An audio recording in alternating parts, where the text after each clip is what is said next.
Oli ku program Dawa wano ku Twahira Islamic Center. Oli ku program Dawa wano ku Twahira Islamic Center. أعوذ بالله من الشيطان الرجيم. بسم الله الرحمن الرحيم. الحمد لله رب العالمين، والصلاة والسلاما على عباده الذين اصطفى. الحمد لله رب العالمين، والصلاة والسلام على رسول الله صلى الله عليه وسلم وعلى آله وأصحابه ومن سار على نهجه إلى يوم الدين، ثم أما بعد. Omubaka sallallahu alayhi wasallam yatugamba ti la yastur abdun abdan fi dunya illa satarahu Allahu yawma alqiyama. Amatenda amajjuvu ga Allah subhanahu wa ta'ala oyo akyatuwadde obulamu nze naawe tumwebaze akaseera konna, ebbanga lyonna olw'ekyengera eky'obusiraamu kyakyatuwadde. Kathiru minna, bangi nnyo muffe, ekyengera Allah subhanahu wa ta'ala kyakyatugabiridde eky'okubeera nga tuli balamu, fe tukirabira ddala ng'ekitali kyengera. Era basinga bwe tubanga twebaza Allah mu byengera byakyatuwadde, batono nnyo abeebaza ekyengera eky'obulamu. Abasinga beebaza Allah zadde lyabawadde, abasinga ne beebaza nti Allah weebale kunzijja mu bupangisa, era ne bakola ne shukuru ey'okubeera nga beebaza okubeera nga bayingidde ennyumba yaabwe empya. Abalala beebaza kubeera nga yeebaza mukyala we nti yeebale mumwagala, era ne bakola n'emikolo nga gyakwebaza baagalwa baabwe ti munange guno omukolo ngukoze eri hajati wange ono oba eri bakyala bange bano mbeebaza kunjagala. Abasinga era twebaza ebintu ebyenjawulo, ne beebaza mukama wo olw'okuba akuwadde ekyansi n'obeera ng'okola ku mulimu ogwo, ne weebaza omuntu akuwoze ssente oba akuyambye mu kizibu kyonna n'omwebaza. Ebyo byonna tulina okubyebaza, sibagambye nti tetubyebaza, naye byonna ebyo byonna nga oba ng'obitunuulidde tosobola kuba na kyansi ey'okubeera ng'obyebaza okuggyako ng'olina ekyengera eky'obulamu. Ate omufu yeebaza ekyengera ekyokuba nga yeebaza bakyala be okubanga babadde bamwagala. Ate gwe olowooza avudde mu bupangisa n'adda mu nju ye waaba mufu asobola okukola shukuru ey'okubeera nga yeebaza okuba nga avudde mu nnyumba y'obupangisa kati ali mu nnyumba ye? Byonna by'osuubira okwebaza ekibiyimirizaho bulamu. Ensonga lwaki hatta nga tonnasala na solatu subuhi, nga tonnagisaala, nga waakava mu buliri nga tonnanaaba n'amaaso, tonnafuna wuzu, kisaanidde okubeera nga weebaza ekyengera eky'obulamu ti alhamdulillahi alladhi ahyaana ba'da ma amatana wa ilayhi nushur. Nga tonnabuuza na mukyala wo nti wasuza otya mukyala, omwana nga tonnabuuza na bakadde bo nti wasuza otya taata, wasuza otya maama, wasuza otya ani. Omukyala nga tonnabuuza balo, ekyo kisooka nga weebaze Allah, kubanga tosobola kubeera ng'obuuza oyo gw'obuuzizza ku makya ngo Allah yakkeesezza ng'oli mufu. Byonna oyinza bikola nga Allah subhanahu wa ta'ala akuwadde ekyengere eky'obulamu. N'olwekyo baganda bange, edduwa ey'okwebaza Allah ekyengere eky'obulamu tugisomenga nga waakava mu buliri, nga tonnayatula kigambo kyonna, nga tonnayatula bye waloose nti bannange okimanyi naloose kino. Sooka weebaze Allah nti alhamdulillahi allazi ahyana ba'da ma amatana wa ilayhi nushur. Alhamdulillahi allazi ahyani, nga gwe kennyini weebaze Allah ba'da ma okubanga kuno okwebakaako ko wabadde weebase, wabadde ofudde. Era kizibu nnyo oli okugamba nti nabadde neebase naye nga mbawulira bye mwogera, oyo manya yadde teyeebase, jasi yabadde asiriikiridde. Eyeebase tamanya kigenda mu maaso, nga olaba omufu atamanya bigenda mu maaso okuggyako nga amaze otuuka mu kabbuli. N'olwekyo baganda bange abampuliriza ku mukutu gwaffe guno ogw'ekitiibwa Twahira Islamic Center, balamusaako n'ekiramuso nti assalamu alaikum wa rahmatullahi wa barakatuh. Tuzzeemu okusisinkana olunaku olulala lwe twebaza Allah subhanahu wa ta'ala okubanga atusobosezza okubeera nga tuddamu okusisinkana. Mu bigambo byensoose oba byenkulembezza emabega, hadithi ya rawahu Muslim, omubaka sallallahu alaihi wasallam nga atugamba ti la yasturu abdun abdan fi dunya illa satarahu Allahu yawma al-qiyamah. Mu riwaya endala era nga ya Muslim, omubaka sallallahu alaihi wasallam yatugamba man satara musliman satarahu Allahu fi dunya wal akhirah. Hadithi eyo oba ebigambo ebyo kyenkakasa obulungi ffenna tubimanyi, naye ebigambo bikulu nga bw'okiwulira. Abange tuwangaalira mu nsi muno nga teri muntu mutuukirivu oba kyetwaliyise nti omuntu ali perfect. Buli muntu alina byakola ebitali birungi, era buli muntu alina obumogo bwe. Kuno ku nsi tewali awangaala kujjako ng'alina obumogo bwe. Nze kamwa koogera kimalaakiramu, nina obumogo bwange nga nze, ampuliriza naawe olina obumogo bwo nga ggwe. Allah alinza osaasira, Allah alinza okugerera ng'obumogo bwo ate nga abantu nga babulaba oba nga bumanyikiddwa nti omuntu omanyi obumogo bwe nti oyo akamogo kayagala nnyo abakyala, nti oyo akamogo ke musajja mudongo nnyo, nti oyo akamogo ke musajja mufere era musajja mubbi, oyo akamogo ke musajja asigula bakabasajja, nti oyo obumogo bwe musajja muli wankwe, n'ebintu ebigwa mu kkowe eryo.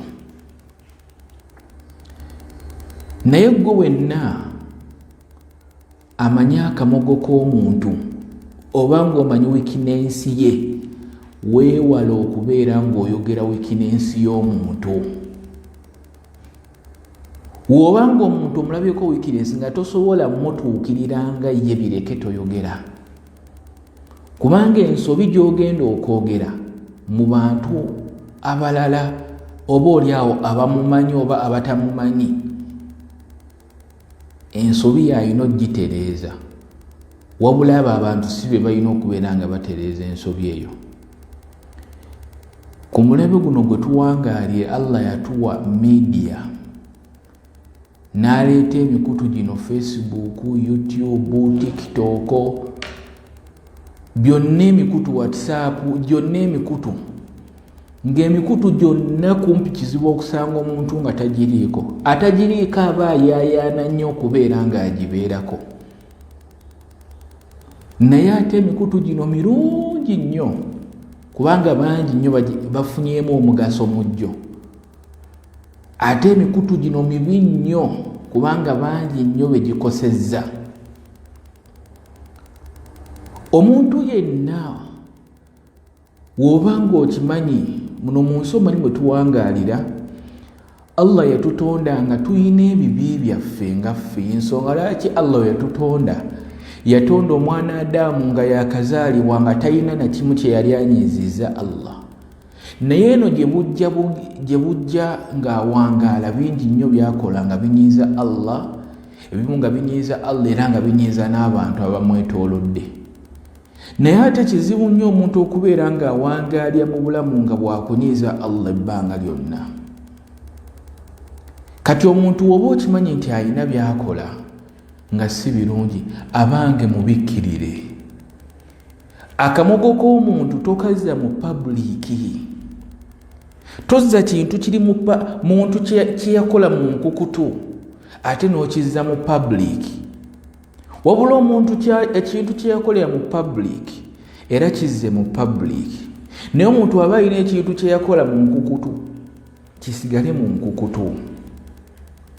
Okutereeza si kwe kujja ku media n'oyogera akamogo k'omuntu. Munansonyiwa naye kuno kuwabula abange mwenna abalina emikutu egy'enjawulo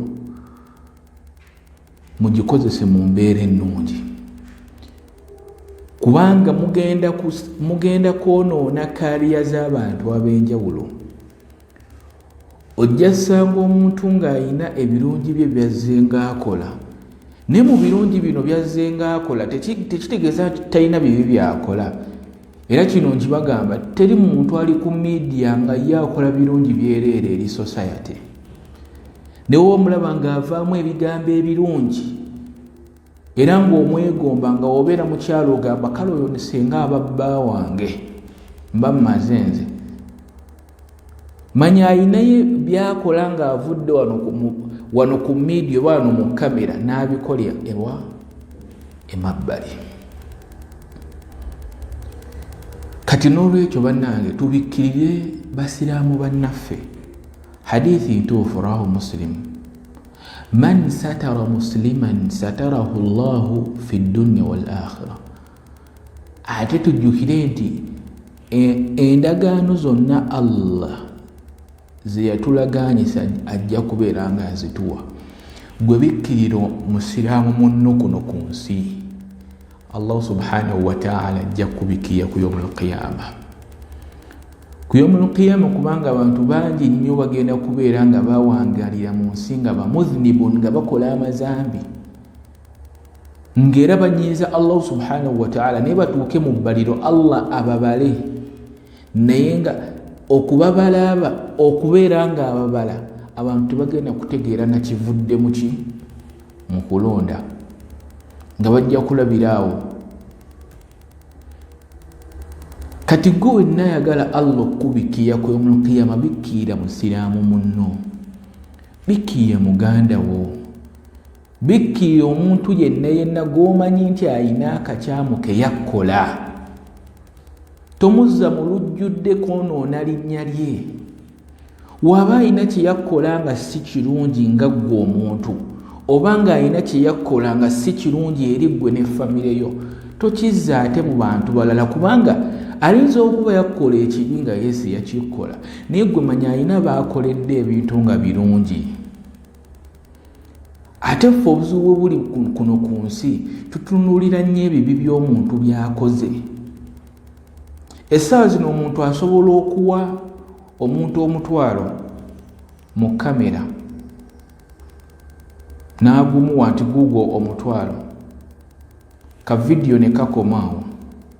Naye ate omuntu ne bagamba nti yabbye omutwalo ate ko ne kasaasaana. Yensi mwe tuwangaalira. Ensi mwe tuwangaalira, omuntu asobola okukola ekirungi ne kitasaasaana, naye lwakoze ekibi kyo abantu bonna bakimanya. Era omuntu asobola n'okugenda ku Facebook ng'agenze kunoonya kibi ky'omuntu kye yakoze. Naye lwaki?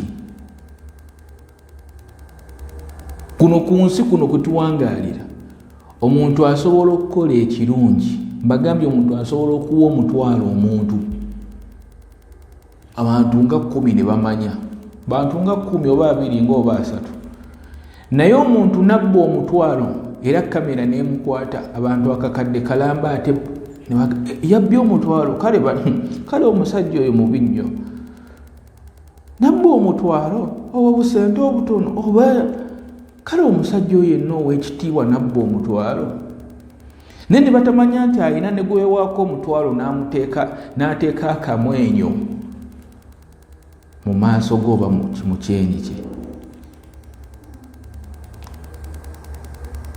Kati yensi mwe tuwangaalira kati gwe wenna ayagala okubeera ng'oyonoona ekitiibwa ky'omuntu ng'okimanyi nti alina ebirungi by'akolera society, lindamu, bikkirira munno, kubanga nawe Allah watandika okujjayo abakumanyi ne batandika okwogera obumogobo olinza obutalabika bulungi eri society.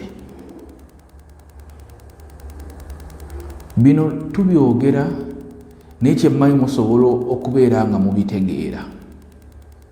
Manyi siri muntu ayogera nnyo mannya g'abantu nga ndi ku nsonga ez'enjawulo. Mba njagala nnyo okwogera ekintu nga nkiyisiza mu kinaaya kati gwe n'okitegeera akitegedde. Waliwo ebitambula ku media nga si birungi nga birimu okwonoona ekitiibwa ky'omuntu. Ekitiibwa ky'omuntu naye ng'ate musajja mulungi era nga muntu mulungi eri society. Era nga bingi nnyo byakoledde abantu ab'enjawulo nga bibaleetedde akamwenyumwenyu nga bireese eddembe essanyu mu bantu ab'enjawulo.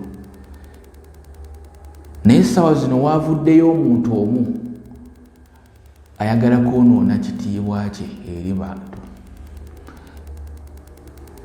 Kyokka ate nga ekyewuunyisa musiraamu munne gw'ayagala okwonoona. Bino ebintu tubitunulya ne tugamba lwaki omusiraamu ate ayagala okwonoona ekitiibwa kya musiraamu munne. W'oba muntu olina ng'okimanyi alina bye yakkola, wallahi bisirikire. Era kino ntera nnyo kigamba abafumbo bentera okubeera nabo nga bali mu mukwano. Ne mbagamba nti essaawa zino mwagalana. Era ensi yonna ekimanyi nti mwagalana. Naye mu kwagala wano mu kubeera nga mwagalana muyina bingi nnyo ebibatabula ate muyina bingi nnyo bye mwemanyiiko ng'era mwabe byemanyiiko nga gwe okimanyi nti bba wange kino bunafu bwe nti kino omukyala wange bunafu bwe naye olunaku we mukya ku makya buli omu n'akwata agage buli omu abikkirira ekitiibwa kya munne. Todda mu public kutandika gamba akasajja ako kaali tekamalaako mu kisenge nti akasajja ako mu mpalo mukalaba kuzimba naye tekayina waaka. Bikkirira mu kaseera nga mufunye obutakkaanya n'omuntu mubikkirire kubanga alina ebirungi byazze ng'akola abantu bye balaba. Leka ffe tusigale ku ebyo. Nzirayo ku kyokubeera nga bannange abantu ab'enjawulo ababeera mu mbeera ez'enjawulo ng'olina omuntu gw'omanyi. Omanyi tubeera kuno ku media naye tubaako n'abantu baffe abatutegeera after media. Ngera omuntu akutegeera nnyo akumanyi nnyo. Naye gwe wenna alina omuntu gw'otegeera ng'olina ky'omumanyiiko nga si kirungi after media. W'oba olaba nti mufunyemu obutakkaanya todda mu media kwonoona kitiibwa kye, todda mu media kwonoona legacy ye gy'abyuldinze. Kubanga obudde bw'amaze ng'abyuldinga legacy ye bubadde bunene. Lwaki gwe ovaayo mu buntu obutonotono n'oyagala okwonoona ekitiibwa ky'omuntu? N'olwekyo buno obubaka bugende eri oyo gwe mutegedde mwenna we buba busobodde omutuukako ti bannange toyonoona kitiibwa kya muntu alina birungi byakolera society. Waba alina obumogo bwakola, waba alina ebibi byakola, naamu abikole yamanye ne Allah we. Naye sawa zino ffe tuleke tumanye bino ebirungi byakolera abantu tugenda kwongera omwagala. essaawa zino omuntu n'avaayo oba mukyala w'omuntu n'avaayo n'agamba nti oyo omusajja mumulaba talina waaka, mumulaba kuzimba naye talina kyali. Wallahi omusajja oyo ne waanadda mu public ng'ayogera, lwanayogera bajja kugamba oyo nno gwe mulaba naye nti omwe gwe mulaba oyo nno talinawo. Mujjukire story ey'emabega eyagwawo okwo gye mumanyi. Omusajja n'omwami baayawukana n'omukyala, omwami nadda mu public n'ayogera nti omukyala wange alina obunafu bwe buti. Essaawa zino buli atunuulira omukyala oyo ng'ayogera balina embeera gye bamulabiramu. Eyo nvuddeyo, munzikirize baganda bange abampuliriza,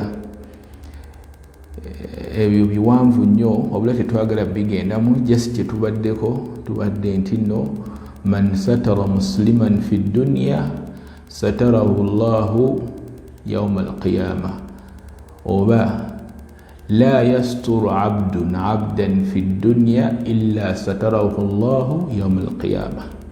Teri mwanadamu abikkiya mwanadamu munne kuno ku nsi okujjako nga Allah ajja mubikkiya budi ku yawma alqiyama. Olunaku olwaleero tugenda tunuulira ku birungi ebiri mu kwenenya. Omanyi bantu bangi nnyo tubeera mu mbeera tukola tawuba naye tetumanyi birungi biri mu tawuba. Naye gwe wenna omuntu akola amazambi, manya nga amazambi ekigasangulawo si kubeera nti wagavaako. Okuva ku zambi kirala n'okukola tawuba kirala.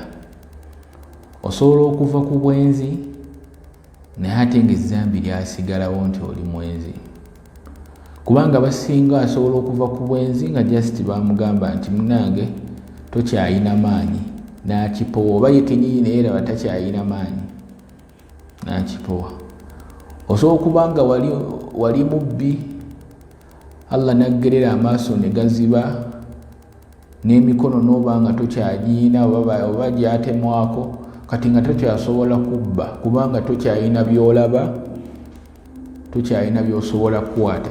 Naye ng'ate emabega olina obubbi bwe wakola, tekijjawo obubbi bwe wakola mabega la. Era kino wekigendera nti osobola okubeera n'omukyala n'omuzaalamu omwana ne mwawukana, naye ng'omwana oyo gwe muzaddewa mwana haramu, mwana wa bwenzi, ne mwawukana. Kati gwe mulina ogamba n'omukyala sikyabeera naye, kati sirina bwenzi bwe nakola. Oba wakukola obwenzi era oba ovunaanyizibwako okubeera ng'okola tawuba. Naye gwe wenna omuntu akola amazambi, njagala okimanye nti amazambi gonna ebbanga lyonna ng'ogakola, jjukira nti teri yenna asonyiwa okuggyako Allah. Teri yenna asobola kukusonyiwa n'ateeka obutebenkevu mu bulamu bwo okuggyako Allah. Kuno ku nsi omuntu asobola okukusonyiwa naye n'asigala ng'akyakwogerako nti oyo namusonyiwa naye musajja yankola bubi nnyo nnyo nnyo. Naye ate Allah waba akusonyiye aba akusonyiye. Kati n'olwekyo amazambi gaffe gonna ge tukola oba ge twali tukoze, jjukira okole tawuba, kubanga akaseera ak'obulamu buno kaseera katono. Ojja kubeera mu nsi muno ogayaalire, olowooze nti okyalina obulamu obw'omu maaso, kumba obulamu bw'omu maaso tobumanyiiko garanti, toyinaako kyobumanyi. Bonna Allah be yagerera ne bafa baali tebasuubira nti bagenda kufa olwo lunaku, era n'abaali basuubira baali ba estimatinga bwe estimatinzi.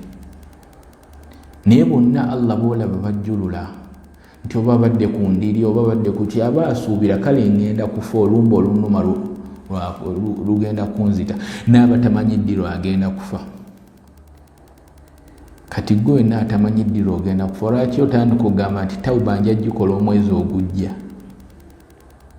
Omanyi ki oba omwezi guno gw'okoma okubeera ku duniya? N'olwekyo tugenda kutunuulira ku birungi bya mirundi nga 5 omwana Adamu eyeenenya byafuna. Bantu abasinga balowooza nti okwenenya just okola tawuba naye tomanyi birungi byofuna ng'omaze okukola ki tawuba. Ekisookera ddala omuntu yenna eyeenenya Allah subhanahu wa ta'ala amusangulako amazambi ge gonna. Omuntu yenna eyeenenya Allah amusangulako ebibi bye. Era gwe bane garanti nti wootuula wansi n'ogaye Allah nsaba onsonyiwa ebyonoono byange, va ku musaalo ng'okakasa nti Allah subhanahu wa ta'ala agenda kunsonyiwa. Era omuntu yenna atuula wansi n'agamba ayi Allah nkusaba onsonyiwe, Allah subhanahu wa ta'ala amusonyiwa. Allah yatugamba nti ya ayuha alladhina amanu tubu ila Allahi tawbatan nasuha asa rabbukum an yukaffira ankum sayyi'atikum. Genda mu suratu Tahrim aya eringa ya 8. Allah subhanahu wa ta'ala ng'agamba ya ayuha alladhina amanu, abange mmwe abaki abakkiriza, tubu ila Allahi, ya ayuha alladhina amanu tubu ila Allahi tawbatan nasuha. Twenenye olwenenya nti togenda kuddira ki zambi. Era wano njagala okwongera okunnyonnyola nti gwe wenna akola tawuba eyo maaso tujja kwongera tutunuulire ku bulombolombo obutuukisisa tawuba y'omwana Adamu. Naye gwe wenna ayagala okukola tawuba oba asuubira okukola tawuba oba akola tawuba essaawa zino, njagala okimanye kola tawuba ng'okola tawubata nasuha. Tawbatan nasuha yeriwa? Tawbatan nasuha nti togenda kudda ku zambi eryo. Ti Allah nze maaso go nkwenenyeza buno obulyaza amaanya bwe nakoze, ayi Allah nkwegayiridde nsonyiwa, sijja kiddira. Era bannange ne kakutanda n'obeera mu twegongo ga ya Allah nsaba onsonyiwe obulyaza amaanya buno bwe nakoze, naye ng'okakasa nti oluva ku musaalo olinayo ddiiru endala gy'ogenda okuddamu, manya tawuba yo si ntuufu. Kati gwe wenna akola tawuba suubira nti waliyo ekirungi ekyokubeera nti Allah agenda kusonyiwa ezambi eryo oba amazambi ago ge weenenyezaako. Naye amazambi ago ge weenenyezaako olina kubeera nga togenda gaddira. Amazambi ago nga togenda gaddira nti ezambi ndikoze nalikola oba ndikoze naye sigenda kuliddira, ye tawbatan nasuha. Allah subhanahu wa ta'ala ajja kusonyiwa ezambi lyo. Bangi nnyo tuli mu duniya essaawa zino nga tokyajjukira n'amazambi ge wali okoze olw'ensonga tugayalira tawuba. Tawuba enyuma nnyo mu kaseera kali ng'ezambi okyalikola ki oba ngambe nga likyayokya. Akaseera ako ng'ezambi waakalikola n'okola tawuba ke kaseera akalungi ennyo. Si kutereka mazambi, totereka mazambi kubanga eyo si investment. Birungi bibatereka naye amazambi tebagatereka. Otereka gaaki? Otereka gaaki? Kiringa oli okugamba nti ntereka losses. Teri atereka losses, wabula omuntu atereka ssente, atereka kyegeera. Teri asobola kuinvestinga mu loss n'agamba kampani okusinziira nti yakoze loss, kampani okusinziira nti yakoze loss kateekamu investment mu loss eyo. Bateeka investment mu kampani esobola okuleeta ssente, bateekamu. Kati amazambi otereka gaaki? Togatereka. Woolikoledde wooti dduka mangu weenenye. Naye mu kwenenya kola ezambi oba kola tawuba ng'okimanyi sigenda kuddira zambi lino lyengenzeeko kwenenya.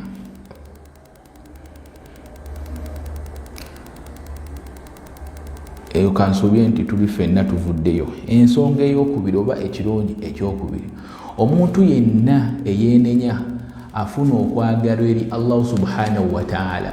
Ani kuno ku dunia atayagala kwagalwa eri Allah. Teri mwana Adamu awangaalya mu nsi muno okujjako nga ayagala omukwano gwa Allah. gwe manya Allah subhanahu wa ta'ala waakwagala suubira bino ebintu wammanga. Allah waakwagala suubira okubeera ng'ogenda kubeerako rahma ye okusaasira kwe. Suubira okubeera nga kuno ku duniya abantu bagenda kukwagala lwa mpaka nga tolina nagookase kubeera nga akwagala. Allah waakwagala. Allah waakwagala suubira malayika zonna okwagala. Suubira buli kitonde ekiri waggulu n'ekiri mu nsi okubeera nga kikwagala. Va ku bino nti oli yanjagadde. Allah waakwagala akutijjisa nnyo n'okusinga ekirala. Va ku bana batwagala simala n'akupositinga ku social media nti okumanya nkwagala nakutadde ne profile picture yange.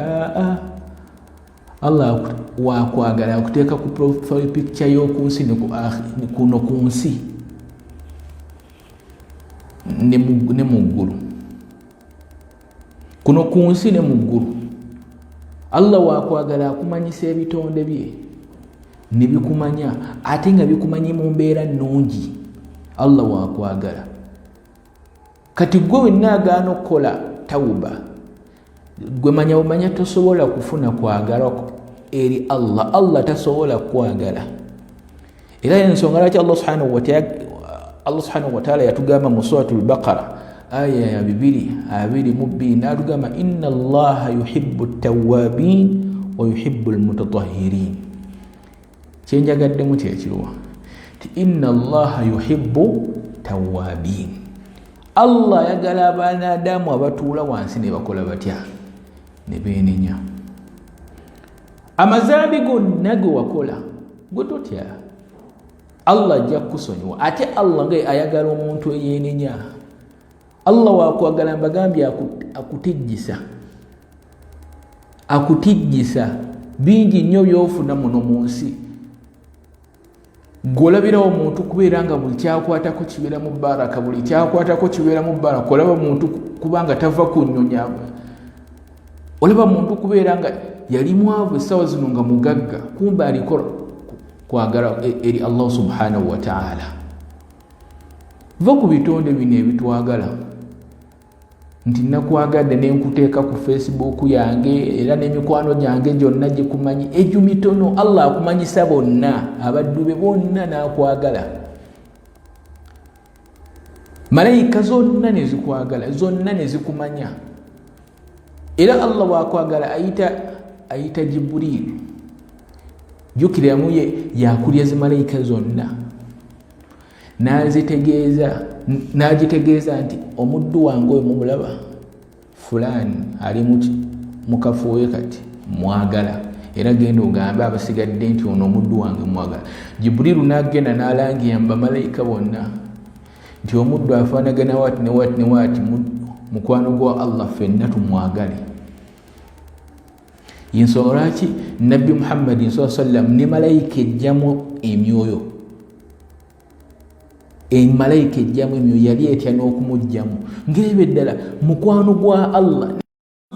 Oli wakati mu program Daawa ne Twahira Islamic Center. Oli wakati mu program Daawa ne Twahira Islamic Center. Wenna n'ofa ng'ogongo badde oti neekusikamu na busungu olw'ensonga nti obadde musajja mubi nnyo neekutwala na bukambwe. Naye omuntu Allah gwayagala amuteekako rahma, amuteekako barakaati, amuteekako kugamba omwanadamu abeera mu mbeera ey'okweyagala. Kino mukimanye buli olaba aya mu Qur'ani nga Allah subhanahu wa ta'ala alina kye yeeyamamanya abajja kituukiriza. Jukiramu inna wa'da Allahi haqq. Endagaano za Allah zonna ziyatulagaanyisa za mazima. Era Allah waba yagamba nti nno inna Allaha yuhibbu at-tawwabin. Allah yagala abaddu abeenenya. Gwe manya ekyo tekiriiko na kubuuza. Allah njagala nti, Allah njagala nti, Allah akwagala. Allah akwagala. Ni Allah subhanahu wa ta'ala okubeera ng'okuuma ogwo omukwano togenda gukuuma na kubeera ng'osiiba ku TV osiiba mu ndongo, osiiba mu bwenzi, osiiba mu ekigenda okukuuma omukwano ogwo wakati wo ne Allah. Kola tawuba, ate kwewala mazambi. Si kubeera ng'okimanyi nti nno tawuba gyeri kangende neenenye nga sita omuntu yeenenya mukwano gwa Allah. La, ekyo tekijja kukola. Tufuuke mikwano gya Allah. Lwaki tetufuuka mikwano gya Allah? Bino ebizibu byonna bye tuyina, obuzibu Allah twagaana omufuula mikwano gye. Lwaki oyaayaana n'abantu bano? Omuntu abeera ku Facebook nga kyafaako nti njagala nfune ba followers 5,000. Genda ku YouTube, omuntu ayagala nnyo ba subscribinge ku channel yafuna abantu 1,000, abantu balabe video yasobola okufuna sente. Naye woba oyagala ebintu byonna okwanguyiza muno mu nsi, gwefuuka mukwano gwa Allah. Eyo maaso tujja tunuulira omuntu ayagala ofuuka mukwano gwa Allah akola biriwa. Eyo maaso tujja bitunuulira. Bw'oba oyagala ofuuka mukwano gwa Allah, nkugambye togenda kubeera ng'obeera mu bibyo by'oyagala, olina kukola Allah by'ayagala. Nga wolaba nti tosobola kubeera mukwano gwa mukulembeze okuggyako ng'okola by'ayagala. Ate akukyadi kino kazidde mu mbeera yaffe eya bulijjo. Omuntu tasobola kuyita mukwano gwe nga temukkaanya. Kati gwe manya akola amazambi temukkaanya na Allah. Kubanga omuntu tasobola kusembeza mu mikwano gye n'akulangirira n'agamba ono mukwano gwange, okuggyako nga mukwatagana ng'ate mussa kitya kimu. Okuggyako nga mussa kitya kimu. Kati gwe wenna ayagala okubeera ng'ofuna omukwano gwa Allah ogutagenda kuggwaawo, kati Allah wakwagala tebiri mu kumenya mutima. Ti Allah yammenya omutima nze nanzigweredde. Ebya Allah eba true love. Eba true love. Allah waba akwagadde, wallahi sirabanga yayagala kusinga Allah. Wallahi teri alinza kwagala kuno kunsi okusinga Allah. Yensonga lwaki buli mbuge lwakufe tetutunuulira byengera Allah byatu. Ne wallahi ebyengera Allah byatu tewali mwanadamu asobola kuwaako yadde n'ekimu.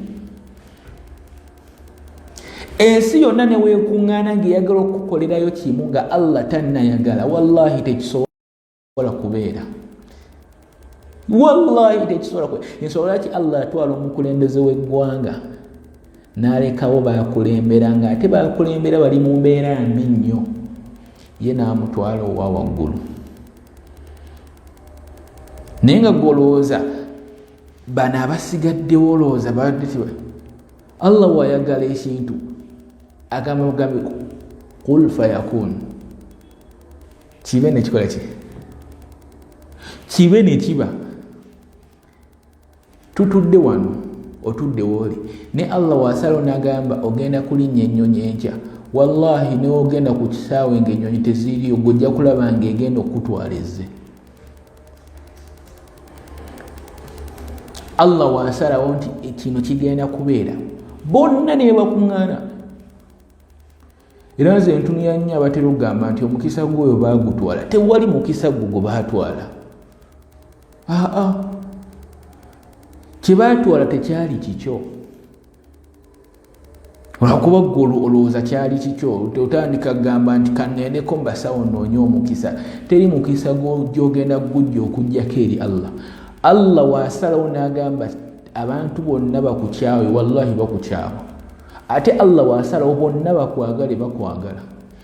Golabira omuntu nga tokwagala naye ng'agenda ku pejjo n'alayikinga bambi yakoze ekintu ekirungi, naye nga mu mutima takwagala, naye nga Allah amukaka kino olina okyagala. Golabirawo omuntu n'ogenda ku mulimu nga bakoze interview y'abantu 100 naye ne balondako abantu 2, naye nga be balonzeeko si be bagezi abali awo, naye Allah basazeewo nti abo be mugenda okuteeka mu kampuni yammwe, abo be mugenda okuteeka mu kampuni yammwe. Bali abalala bonna kati ebintu bya Allah bannange tetubiteekamu magezi gaffe kubanga tetubisobola. Tosobola bintu bya Allah. Allah engeri gyakolamu ebintu bye yamanyi, yamanyi. Tewali asobola mweŋŋanga yadde, tewali.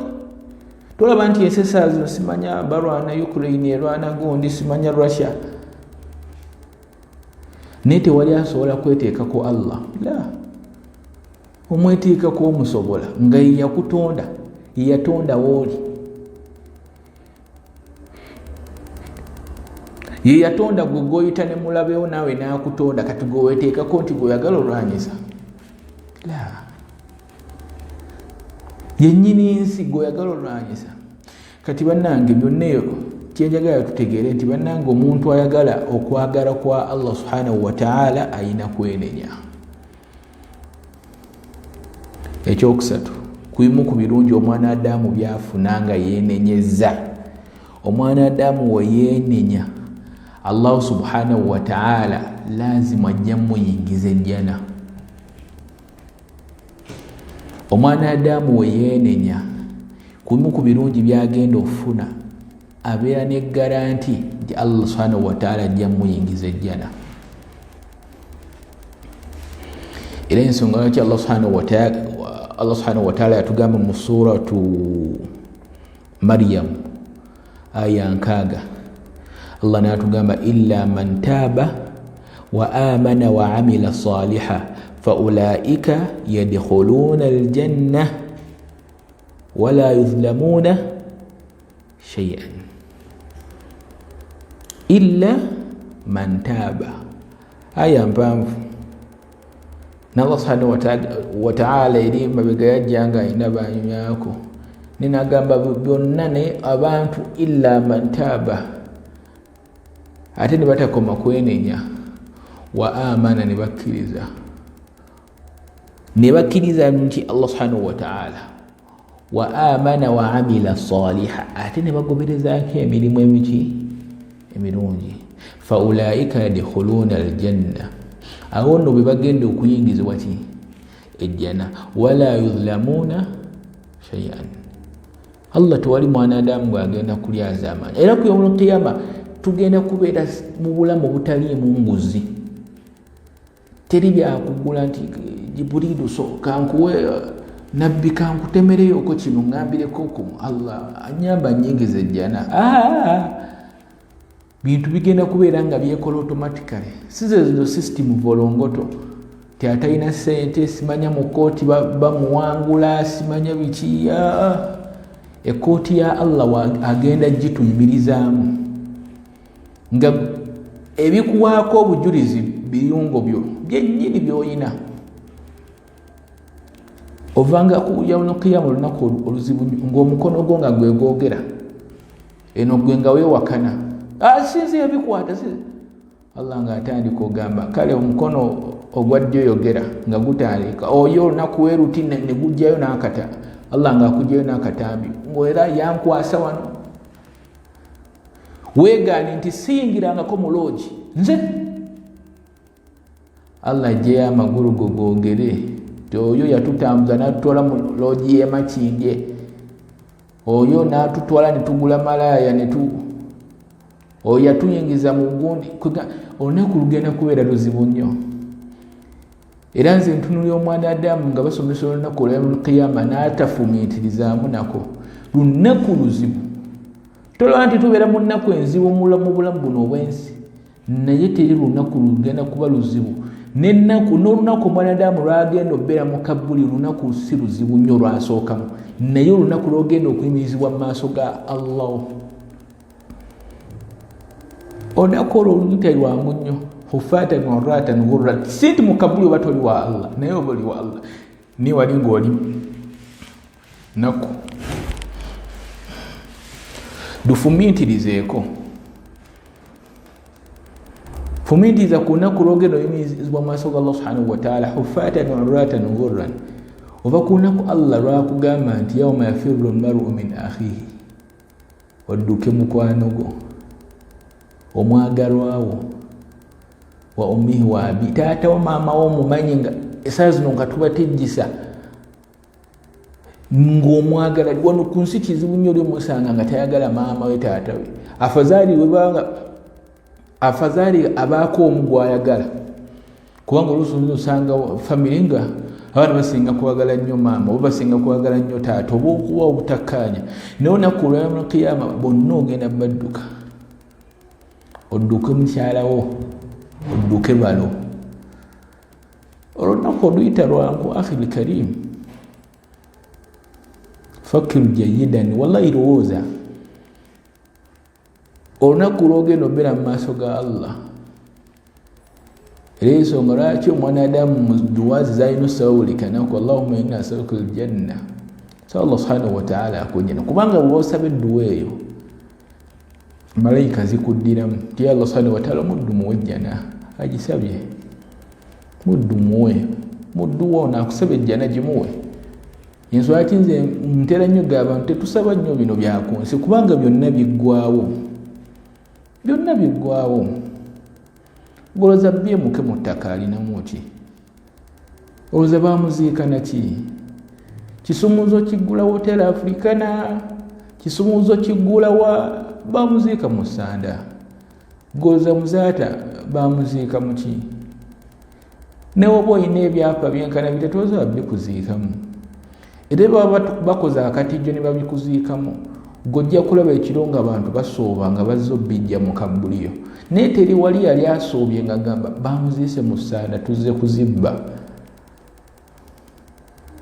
tewali kyegeera tulowooze nnyo kaseera ako byonna tubirowoozeeko byonna tubikole naye manya olunaku Allah lwagenda okukuteeka mu maaso ge togenda ddwagala katikola byonna by'omanyi ng'okimanyi nti waliwo olunaku lwogenda obisasulira omuntu anaakola tawuba ku bimu ku birungi byagenda okufuna mbagambye Allah subhanahu wa ta'ala agenda muyingiza ejjana kubanga bw'okola tawuba Allah akusonyiwako ebikole amazambi go ate ku yawmul qiyama kulimu ebigenda oyingiza abanadamu omuliro mulimu amazambi gaabwe kati ate gwe Allah yagakusonyiwa kati ate anaakuyingiza omuliro ng'oledde yagakusonyiwa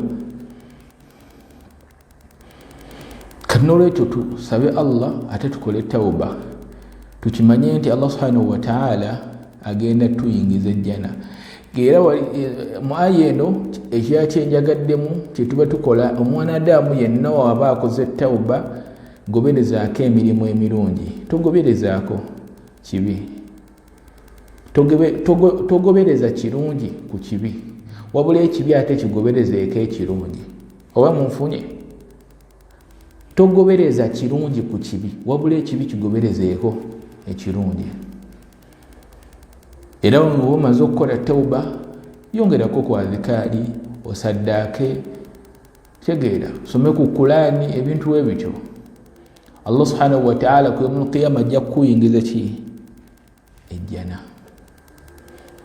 ekyokuna nabagenda tugenda kusoma ku bintu nga 5 adde bigenda bba 6 naye olufunda lw'obudde tugenda kweyigirizaako 5 ekyokuna omwanadamu wakola tawuba Allah subhanahu wa ta'ala ebirungi kulimu byamuwa malayika za Allah subhanahu wa ta'ala zimusabira ani atayagala malayika za Allah subhanahu wa ta'ala zimusabire wano ku nsi tuyayaana ne baseeka nsabira naye ziri malayika za Allah la yaasuuna Allah ono seeka gogamba okusabira edduwa era n'omuyita seeka nkwegayidde njagala obeere mu dduwa ya taata wange seeka njagala obeere mu dduwa yange najja miskiinirira naye nga azze alina akabbo mu nju azze naye ng'alinamu ebikolobero omusajja alya riba gwe gw'oyise nti nno gwe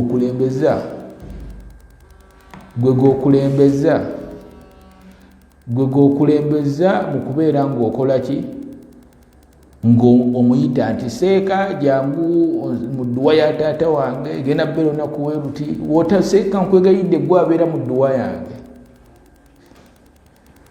Kati omuntu yenna n'asaba Allah subhanahu wa ta'ala okumusonyiwa, aneegayirira Allah subhanahu wa ta'ala omusonyiwa, suubira ekirungi ky'okubeera nga malayika zigenda kukusabira. Bwe ngamba malayika okusabira, ziri mbagambe la yaasuuna Allah, wallahi malayika tezikolangako zambi, wayafaaluuna ma yu'maruun. Allah kasita agamba kino kive n'atuma malayika temuddamu. Va kuffe Allah basomera amateeka ga Allah n'ogamba sami'na wa asayna. Va kuffe basomera amateeka ga Allah subhanahu wa ta'ala n'ogamba n'obikka amatu. Va kuffe basomera amateeka ga Allah subhanahu wa ta'ala n'ogamba katono tugambe be batya nnyo Allah. Va kuffe basomera amateeka ga Allah ne tuwuliriza ne tulekaawo. Ziri Allah wezimanya nti Allah yalagidde aba yalagidde, naye nga nawe bitonde bya Allah, naawe oli kitonde.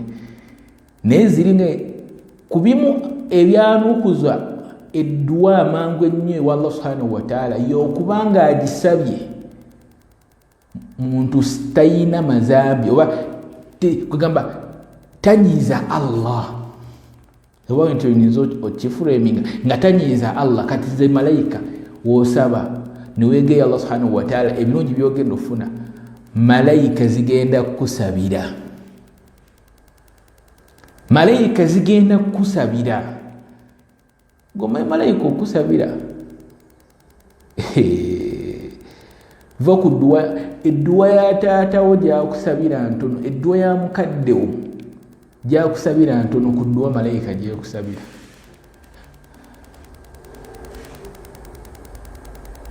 Kati n'olwekyo tukole tawuba, tukimanye nti Allah subhanahu wa ta'ala ayagala nnyo omwana Adamu ng'akoze tawuba, era ensonga lwaki ebirungi bingi nnyo by'ofuna ng'okoze ki? Ng'okoze tawuba, ng'okwegayirira Allah subhanahu wa ta'ala okubeera nga akusonyiwa. Ekyokutaano olw'obufunda lw'obudde, omuntu akola tawuba mulimu byafuna ku birungi byafuna, Allah subhanahu wa ta'ala amusanyukira. Omanye okubanga Allah akusanyukira nga Allah musanyufu, va ku kiri nti Allah akwagadde, kubanga okwagala kulala n'okusanyuka kulala. Kino Allah subhanahu wa ta'ala w'okola tawba Allah akwagala. Genda mu hadithi ya Anas bin Malik yarawahu Bukhari wa Muslim, Mbaka sallallahu alaihi wasallam gamba Allahu ashaddu farhan bi tawbati al-'abd, nti Allah subhanahu wa ta'ala bamusanyufu nnyo akaseera ako hina abdi, akaseera ako omuddu wabeera nga yatuubu ila Allah, nga yeegaya Allah subhanahu wa ta'ala ako ng'oli ku musaalo. Allah bamusanyufu nnyo kubanga aba ategedde nti omutegedde, aba musanyufu nnyo ako mu kaseera ako hina yatuubu ila Allah oba hina yatuubu ilayhi, akaseera ako ng'oli ku musaala awo weegeye Allah nti Allah nkwegayidde nsonyiwa, astaghfirullah astaghfirullah atuubu ilayhi astaghfirullah atuubu ilayhi, nga weegeye Allah subhanahu wa ta'ala okubeera nga akusonyiwa. Akaseera Allah subhanahu wa ta'ala aba musanyufu nnyo. Hadithi ntuufu rawahu Bukhari wa Muslim, hadithi ya Anas bin Malik. N'olwekyo bannange twegayiye Allah subhanahu wa ta'ala okubeera nga asonyiwa, tugenda kufuna ebirungi bingi.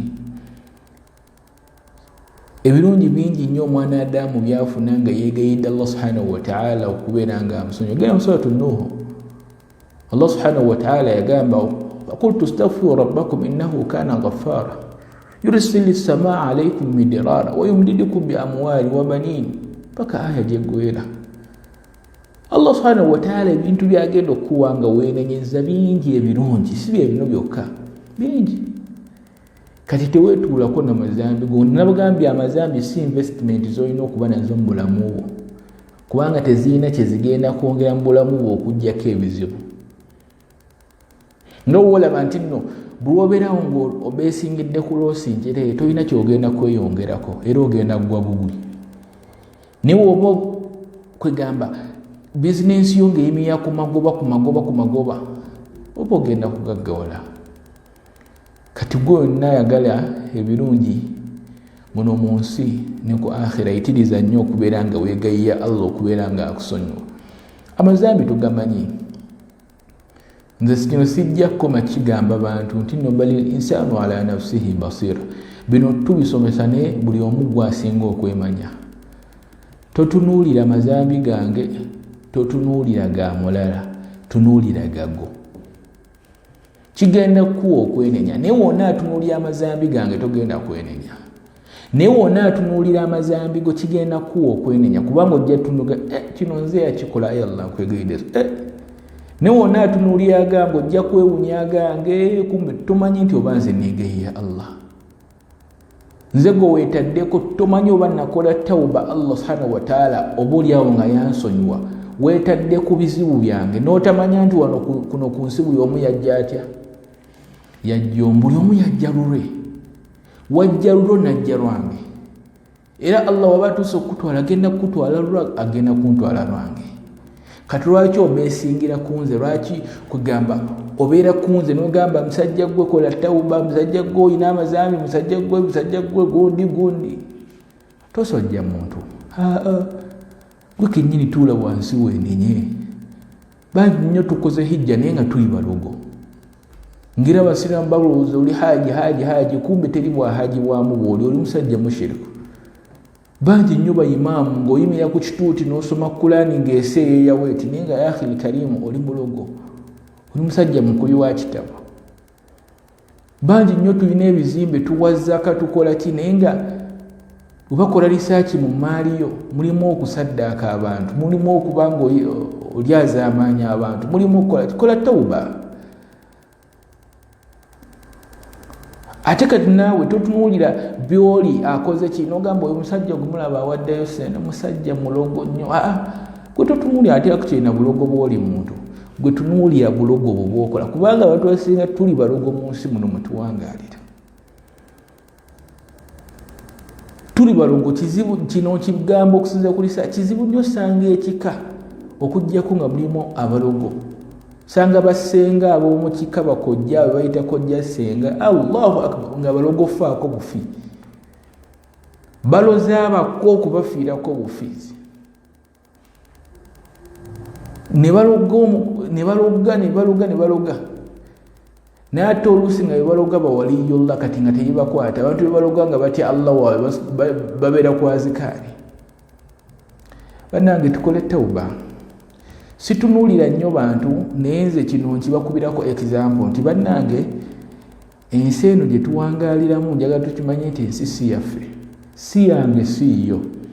Yensonga lwaki omuntu abeera mu nsi n'agula amataka n'agula amamotoka naye we bakeera ku makya ne bamubika era bagenda ku muzikiti bapangise jeneza bagireete bamutwale enkoowa bamutwale ku kyalo kyabwe basime ekinnya tekiweza na gundi kitono nnyo kiti bapima buwanvu na bugazi basi nga bateekayo nga banyolwa wiiki ng'emu basigaga atujja kudda ku ddwa ya 40 simanya biki manfaaha kitebigasa.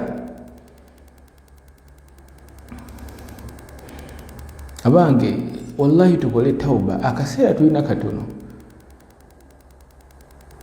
Guno omwaka togula nti twakagutandika naye gutambula. Unagira oti nga tuyingidde Desemba ng'ogwo gugenze ki Allah bakusasidde n'ogumalako guba gutemye ku buwangazi golozeeza achievement nze naliwo mu gyenkaaga ne kaakati nkyaliwo baana mmwe temulina kye mwalaba tetulina kye twalaba naye gwe ate obulamu bwo bukendeera n'omwange bukendeera.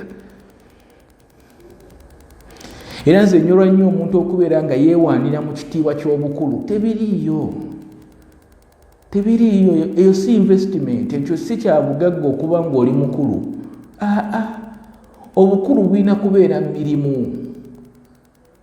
Omuntu omusanga ng'agamba nze nno ndi musajja mukulu twaliwo mu gyenkaaga n'ombuuza mu Qur'ani oyimiridde otya ng'asoma alhamdulillah rabbil aalamiina.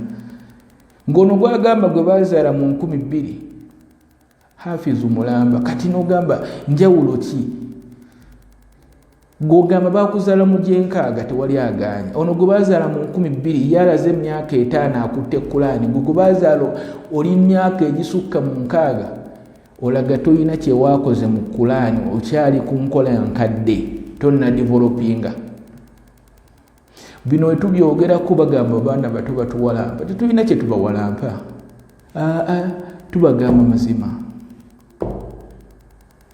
mazima woza mwe temwina gye mwalaba temwina kye mwalaba mu gyenkaaga mwe sirimu nga yakajja mwe temwalaba ffe sirimu yatukosa nefe muwoza musajja asajjalaata biki ng'okola bwenzi akhil karim baana bange temwina kye mumanyi nze nyina abaana abamu sibamanyi nabbamanya nga bakubuuza abaana abo ba halaali ba haramu otamaaso anti namufuna eyo twali tugenze eyo nannimirako wa halaali wa haramu tetukubuuziza wa gye wamujja tukubuuziza wa halaali wa haramu bakuwoowa teba ate oza abo baana bange ogwo musaayi gwange ebyo tubenna bikubuuzaako bakubuuza birala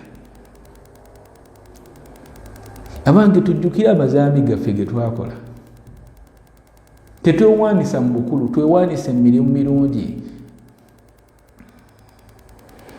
n'olwekyo maliriza ebigambo byange nga njagala obategeeza nti baganda baffe abatwahira Islamic Center balina project oba oli awo programu ey'okubeera nga basonda kamera tubayambeko okubeera nga bakwata emisomo gino emisomo gye mulaba bakyagikwatira ku ssimu beetaaga kamera mubayambeko 100 200 300 umutwalo kyoyina kiweeyo mu kkubo lya Allah ng'okimanyi kino nkiwaddeyo sigenda kisasulwa leero naye nkakasa mu maaso ga Allah kakasa kijja kugattako ku tafaali ku mirimu gyange kibayita sadaqatul jaariya saddaaka gy'osigala ng'ofuna oba gye bayita saddaaka ekulukuta tekitegeeza kuzimba kusimba muti nga bamwe batera okukola misaalo eyo si naye sadaqatul jaariya nga zinnene emirimu nga gino kuyambako daawa bannange tugyetabemu sente z'ogenda okukwata ekkubo oziryemu emmere omalirize nga toyina kyofunyemu kyamaanyi okugjako ogenda emmanju toolako ekitono okiweeyo abantu tuli mu nsi nga lanchi olya ya 5,000 lanchi nga buli kanaku olina kulya 5,000 lanchi yokka nekwezo weefiirizeeko kubanga alidde ey'omutwalo naye aba alidde lanchi ey'ebiri lanchi naalidde 5,000 lanchi naalidde 1,000 ebalanchi naye kwaka akatono Allah kakuwadde toolako oweeyo mu kkubo lya Allah mirimu wegiti gitambule gyegino emirimu emirungi gogulaba ng'omulimu omutono naye mulimu munene kubanga gino emisomo gye mulaba gye babatuusaako abatwahira misomo gya busiraamu era kino ekibiina kyavayo ku promotinga busiraamu tojja kulaba twahira nga yagenze mu kivvulu nti yakitaddemu ssente oba yagenze mu kivvulu yakikutte wabula ojja giraba nga ereeseseeka gundi bakutuuseeko emisomo wonna wooli kati kwata kyonna ky'oyina obasindikire ku nnamba zaabwe zino eno sindika kyonna ky'oyina ennamba zino zegenda okubasomera kyonna ky'oyina tuyambeko ku mulimu guno gutambule mulimu gwa ddaawa tubagulire kamera emirimu gyabwe gisobole okubeera nga gitambula naawe otuuke mu maaso ga Allah ng'akubala nti nno Abdalla ku mirimu emirungi gye wakola wagulira obusiraamu kamera kwe mukiyama Allah tagenda gamba nti wawaayo nusu 10 Allah wagula kamera naye ng'oza ku kamera wagigula yonna ate ogula yonna wakwatako bukwasi ekitono ky'olina n'owaayo Allah ng'akubala ng'eyakola ogwo omulimu gwonna omunene naye ng'ate gonna tewagukola gwe wakwatako katono gwe k'olina ennamba ziri 2 Airtel ne MTN funa bw'owandiika obeeko kyonna ky'obasindikira ku nsonga y'okubayambako mu kamera. Ennamba ya Airtel eri 0704 95 46 80. Kanjiddemu 0704 95 46 80. N'ennamba ya MTN eri 0776 85 61 15. 0776 85 61 15. Ennamba ezo zonna zigenda kukuleetera erinnya ly'ekitongole nti Twahira Islamic Center. Era bwe ziba tezireese erinnya eryo tosindika, obeeko kyonna ky'okwata, obeeko ne ky'osapootinga ku nsonga eno eyaki eriwo ssaawa zino ey'okugula kamera. Beetaaga kamera 2 zibalibwamu millions 10. N'ezo millions 10 nizo okuba tosobola ziwa, n'ate ng'osobola okukwatayo omutwalo n'owaayo. Allah ajja kubalanga gwe yazigula. N'olwekyo Allah subhanahu wa ta'ala atuwe obusobozi, ate Allah subhanahu wa ta'ala abeere nga atugasa ne bye tuwulidde. Allah subhanahu wa ta'ala ateere baraka mu bulamu bwaffe, ate Allah subhanahu wa ta'ala abeere nga atwanguyiza abantu baffe, ate Allah subhanahu wa ta'ala abantu baffe Allah bajjuludde olunaku olwaleero. So Allah bateere ekitangala mu kabuli zaabwe baba badde nga bakkiriza. Allah subhanahu wa ta'ala ffenna atutte nga tuli basiraamu. Allah subhanahu wa ta'ala abeere nga akkiriza emirimu gyaffe, akkiriza etawuba, akkiriza n'okwenenya kwaffe. Subhanaka Allahumma wa bihamdik, ashhadu an la ilaha illa anta, nastaghfiruka wa atubu ilayk. Assalamu alaikum wa rahmatullahi wa barakatuh. Obadde olaba program Dawa ne Twahira Islamic Center.